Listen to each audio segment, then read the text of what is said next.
Good evening.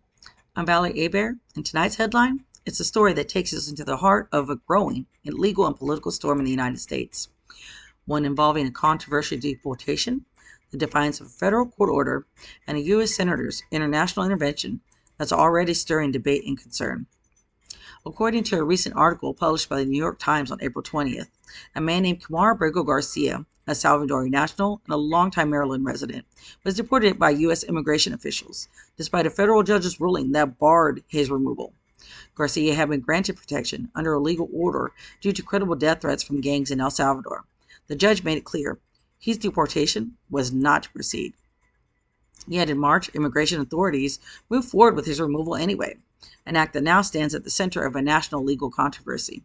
This wasn't a misunderstanding or a missed document. It was a direct contradiction of the court's ruling. And that contradiction is now echoing far beyond the walls of any single courtroom. Stepping into the spotlight, Senator Chris Van Hollen of Maryland. The senator who personally traveled to El Salvador to meet with Abrego Garcia. This is an extremely rare move for a sitting U.S. senator. Van Hollen condemned the deportation as shameful and a blatant disregard for the rule of law. He's not just making speeches, he's calling for a full investigation and demanding a response from the Trump administration. This, he argues, is not about immigration policy alone. It's about whether government agencies are obligated to follow court rules at all.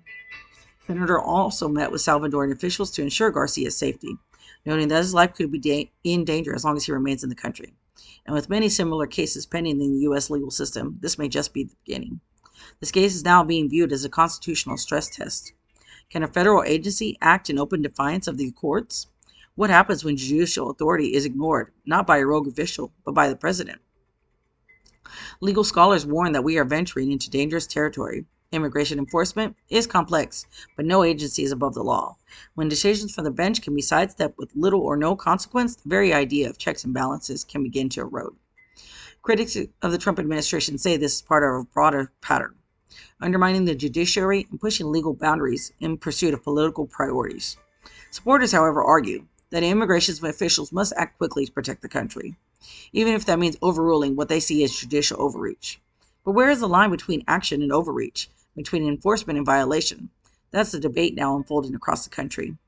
But at the core of this story is not just politics, it is a person. Kamar Abrego Garcia followed the legal process.